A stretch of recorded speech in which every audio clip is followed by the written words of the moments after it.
The Resident Evil franchise has produced some of the most terrifying creatures in gaming history, from shambling corpses to godlike bioweapons that can reshape entire continents. Today, I'm ranking every major enemy in the series, and why some of them are way more powerful than you think. Starting with the one that kicked everything off, Zombie. Let's get something straight.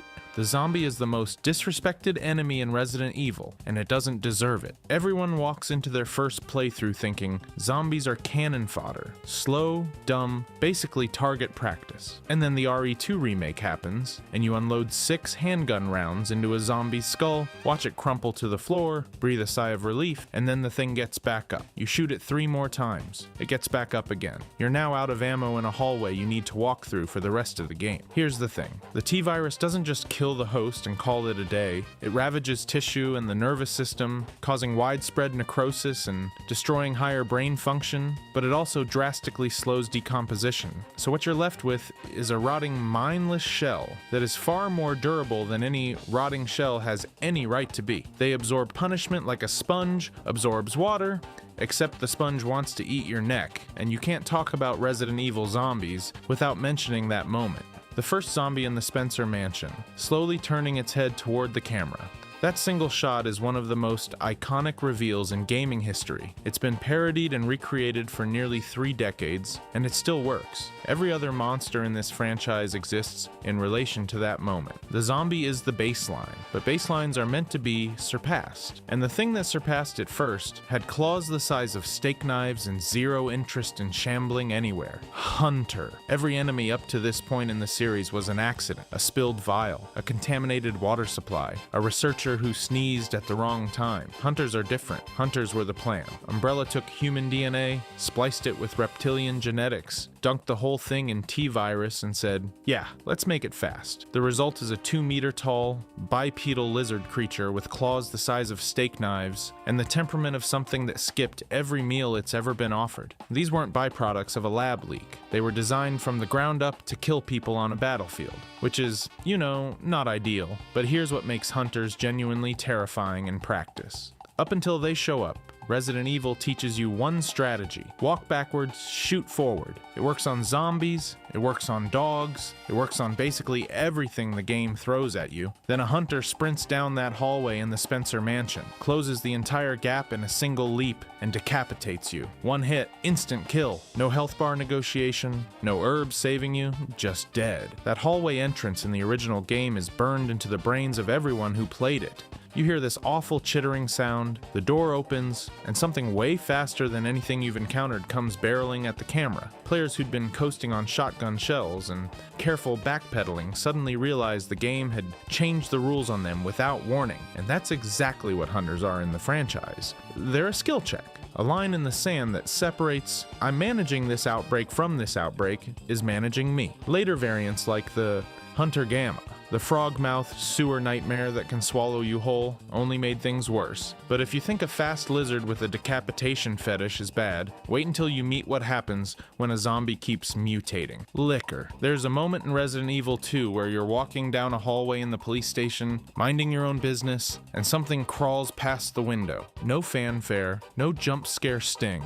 Just a skinless, eyeless thing dragging itself across the glass like it owns the place. And honestly, it kind of does. Liquors are what happens when a T-Virus zombie keeps mutating and nobody has the decency to put it down first. The skin falls off entirely, exposing raw muscle tissue that looks like an anatomy textbook had a nightmare. The skull warps until the brain is just sitting there completely exposed, pulsing away for the whole world to see. And then there's the tongue. Several meters of razor-sharp, piercing muscle that can lash out faster than you can pull a trigger, which is, not ideal. But here's the thing that makes liquors genuinely brilliant as enemies. They're completely blind, zero vision. They hunt entirely by sound, which means if you walk slowly and keep your finger off the trigger, you can stroll right past one like you're browsing a terrifying, skinless, brain-exposed library.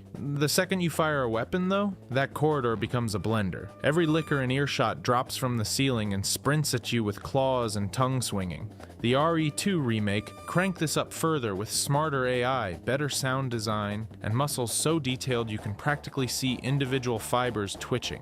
They crawl on walls. They crawl on ceiling. They wait in vents like the world's worst surprise party. The genius is in the tension. Every hallway becomes a decision. Do you shoot the zombie blocking your path and risk waking up the licker around the corner? Or do you take the bite and stay quiet? Silence is survival. Noise is death. Simple rule. Impossible to follow when everything else in the building is also trying to kill you. But at least a licker will leave you alone if you're quiet. The next thing on this list doesn't care how quiet you are. It's coming for you regardless. Imster X, T00. There's something deeply wrong about a 7-foot bioweapon wearing a fedora and trench coat like he's about to ask you about your car's extended warranty. And yet, Mr. X is one of the most genuinely terrifying enemies Resident Evil has ever produced. The T00 Tyrant is a mass-produced super soldier, standing 2.3 meters tall, weighing several hundred kilograms, engineered from modified humans pumped full of T-virus. Umbrella airdropped one into Raccoon City with a simple to-do list. Retrieve virus samples, eliminate witnesses,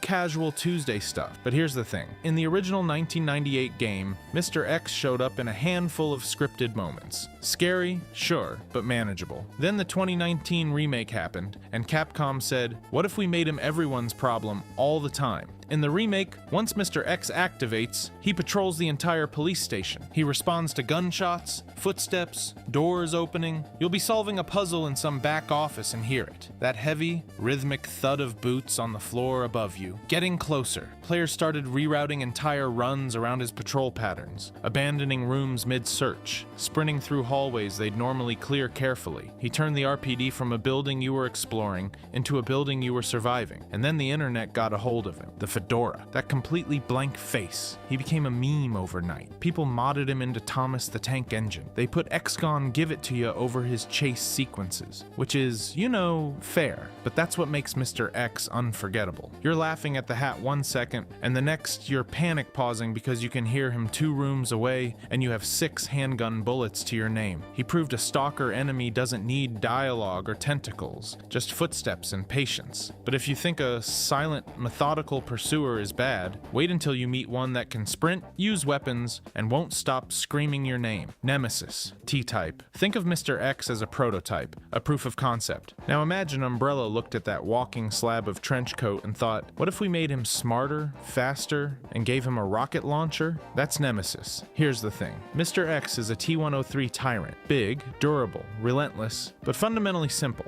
He walks towards you. He punches you. That's his whole deal. Nemesis starts with that same T-103 body and then grafts a parasitic organism called the Nemesis Alpha directly onto the host's central nervous system. The parasite doesn't just enhance the body, it upgrades the brain. Problem solving, tactical thinking, weapon operation. This thing can pick up a rocket launcher and use it with intent, which is, not ideal. But what really separates Nemesis from every other tyrant is the mission. He's not deployed to retrieve samples or eliminate witnesses. He's sent to hunt down surviving STARS members by name, specifically Jill Valentine. This isn't a bioweapon wandering through a police station. This is a personalized assassin with a target list, and he lets you know it. That guttural, distorted repetition of stars as he barrels through walls, sprints down alleyways, and dodges your gunfire. He doesn't just pursue, he adapts. Mr. X walks, Nemesis runs, Mr. X opens doors, Nemesis removes the wall, Mr. X loses track of you in a safe room. Nemesis shows up in a completely different part of the city because he figured out where you were going, his design sells it too. Stitched leather restraints barely containing exposed muscle, mechanical limiters struggling to keep the parasite in check. He looks like something that was never meant to exist and knows it. Every stalker enemy that came after, Jack Baker, Lady Dimitrescu, Ustanak, they're all measured against this guy. He set the standard for what a Resident Evil pursuer should feel like. Unstoppable, personal, and absolutely terrifying. But if Nemesis is what happens when you upgrade a tyrant from the outside, William Birkin is what happens when a scientist upgrades himself from within. And it goes so much worse. William Birkin,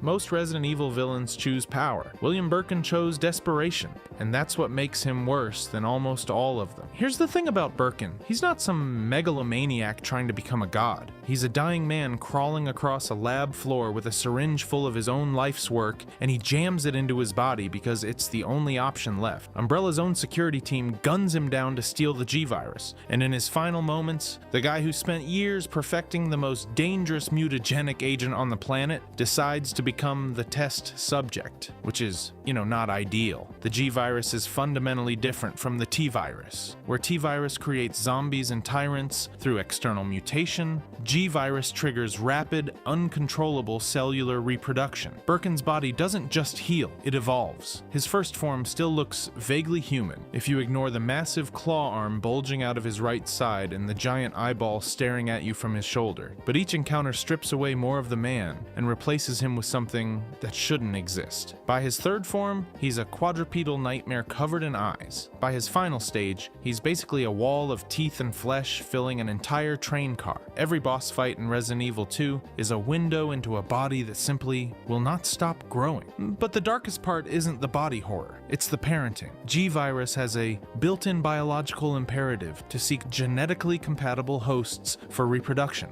Birkin's closest genetic match is his 12-year-old daughter, Sherry. So across multiple encounters, this thing that used to be her father is actively hunting her down, not to kill her, but to implant a G embryo inside her. A father trying to infect his own child because the virus wearing his skin has decided she's the perfect incubator. That's not just a boss fight. That's a tragedy wrapped in a biological nightmare. But if Birkin lost his mind to a virus, the next enemy on this list never lost control of anything, and that made the horror hit completely differently. Jack Baker. Jack Baker is what happens when you take the scariest dad energy imaginable and inject it with a fungal superorganism. And honestly, that sentence alone should be enough to terrify you. Before Resident Evil 7, the series had been drifting further into action territory. Bigger explosions, more guns, co-op campaigns. Then Capcom said, what if we just locked you in a house with a guy who won't die? And somehow that was the scariest thing they'd done in a decade. Here's the thing about Jack. He's not some Umbrella Lab experiment gone wrong. He's a regular Louisiana family man who got colonized by the mold, a fungal hive-minded organism that rewrites your biology from the inside out. The mold doesn't just make you stronger, it makes you basically immortal. You can shoot Jack in the face, cut him in half, set him on fire, and he will reconstitute himself like nothing happened. At one point, this man gets his entire upper body charred to a crisp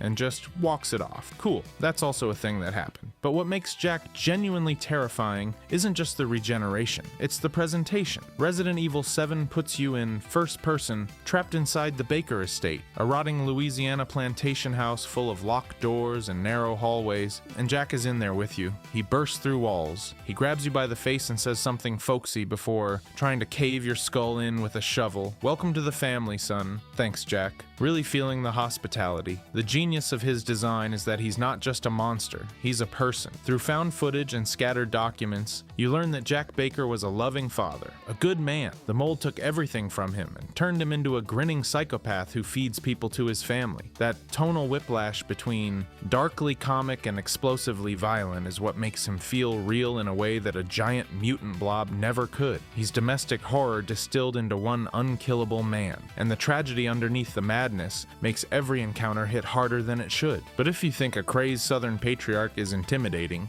wait until you meet a 9'6" aristocratic vampire lady with claws the size of kitchen knives. Lady Dimitrescu, standing at 2.9 meters tall, Lady Alcina Dimitrescu is, statistically speaking, one of the largest humanoid enemies in the entire Resident Evil franchise, and she became the most talked about character in the series before her game even came out, which is, not ideal for the other villains who had to actually earn their reputation by being in a released product. Here's the thing about her biology. She's not just tall for no reason. The Kadu parasite, a derivative of the same mold that created Eveline, interacted with a pre-existing blood disease she already had. Instead of killing her or turning her into some shambling wreck, it stabilized, gave her regenerative abilities, elongated retractable claws, and a persistent need to consume human blood to maintain herself. Basically a vampire, but with a scientific explanation that somehow makes it worse. Inside Castle Dimitrescu, she functions as a stalker enemy in the vein of Mr. X and Nemesis, but draped in haute couture and dripping with aristocratic contempt. You hear the click of her heels on stone floors before you see her. She calls Ethan man-thing like she's ordering off a menu. There's this bizarre intimacy to the whole thing,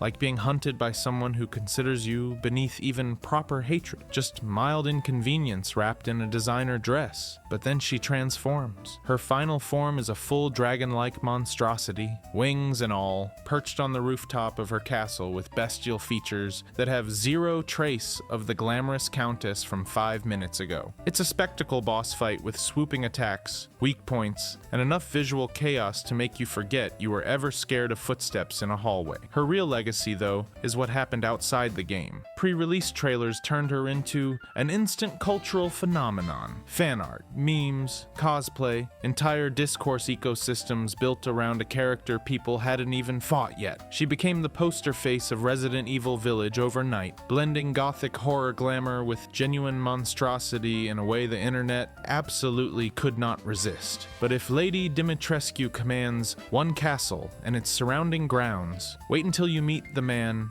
who commanded an entire region's population through parasites and religious fanaticism, Esmond Sadler. Most Resident Evil villains want to become the monster. Sadler already was one. He just preferred to make everyone else into monsters instead. See, Osmond Sadler isn't really a creature in the traditional Resident Evil sense. He's a cult leader, the head of Los Iluminados, a religious faction operating out of rural Spain that rediscovered an ancient parasite called Las Plagas buried deep underground. And while every other villain on this list was busy injecting themselves with viruses and hoping for the best, Sadler took a completely different approach. He infected an entire population, turned them into loyal, obedient ganados, and then sat back and watched from his throne like a man who just ordered delivery. Here's the thing. The ganados aren't zombies. They're not shambling, brainless husks bumping into walls. They use weapons. They set traps. They coordinate attacks. They literally throw axes at your head with the accuracy of someone who's been practicing. And every single one of them answers directly to Sadler through a dominant strain plaga implanted in his own body. He doesn't need to give orders out loud. He thinks it, and they do it, which is, not ideal for anyone standing on the other side of that equation. But his real plan was significantly worse than terrorizing one Spanish village. Sadler's endgame was to implant plagas into world leaders, presidents, diplomats, anyone with enough political power to reshape global policy. One parasite in the right skull, and suddenly you've got a puppet government answering to a guy in a robe who thinks he's a messiah. Raccoon City killed 100,000 people. Sadler's plan would have quietly enslaved billions without firing a single shot. And yes, his final form is a grotesque, multi-limbed insectoid nightmare covered in eyeballs. Leon puts him down with a rocket launcher on a collapsing island, because of course he does. But that giant bug body was never his real weapon. His real weapon was the network. Hundreds of controlled hosts, elite subordinates like Mendez and Salazar, and a global infiltration strategy that came terrifyingly close to working. Sadler proved you don't need to be the biggest monster in the room, you just need to control all the other ones. And Resident Evil 4 proved he was dangerous enough to redefine the entire franchise. That game's over-the-shoulder camera, its action pacing, its enemy AI, all of it exists because Capcom needed a world that felt big enough for a villain whose reach extended to entire governments. Sadler's legacy is baked into the DNA of modern Resident Evil. But if parasitic mind control at a global scale sounds dangerous, wait until you meet the weapon that refuses to stop no matter what you throw at it. Estianac. Most pursuers in Resident Evil have a shelf life. You hit them with enough firepower, dump them into a pit, maybe blow up the building they're standing in, and eventually they stop getting back up. Ustanak didn't get that memo. This thing is a C-virus enhanced bioweapon fitted with a mechanical arm the size of a compact car, and that arm isn't just for show. It houses interchangeable weapon attachments, drills, claws, grappling hooks, firearms. He swaps loadouts mid-chase like he's browsing a catalog. The drill isn't working. Let me try the giant claw instead. Cool. That's also a thing that happened. Here's the thing about Ustanak that separates him from every other pursuer on this list. He doesn't just tank damage, he adapts to it. Throughout Jake and Sherry's entire campaign in Resident Evil 6, this guy survives explosions, falls from absurd heights, direct hits from heavy ordnance, and what should be be multiple confirmed kills. Every single time, he comes back with a different weapon configuration and a worse attitude. There is zero safe geography, and his target selection isn't random. He's specifically hunting Jake Muller and Sherry Birkin, the son of Albert Wesker and the daughter of William Birkin. Two of the most dangerous minds in Resident Evil history produced children, and now a walking tank covered in scar tissue and bolted on artillery is chasing them across continents. The sins of the father, delivered via drill arm. What makes Ustanak special is that he represents the logical conclusion of the pursuer formula the series built toward. Take Nemesis's relentlessness. Add Mr. X's silence. Give it C-Virus regeneration that borders on immortality. Then bolt a weapons platform onto its arm and point it at a target it will literally never stop pursuing. He's not clever like Wesker. He's not theatrical like Sadler. He doesn't need to be. He's a machine made of meat that refuses to die, and that simplicity is exactly what makes him terrifying. Resident Evil 6 is a divisive game, but fans who stuck with Jake's campaign consistently name Ustanak as the one element that delivered pure, relentless dread from start to finish. He's the pursuer stripped of personality and left with nothing but purpose. In a franchise full of monsters with speeches and motivations, sometimes the scariest thing is the one that just keeps walking toward you.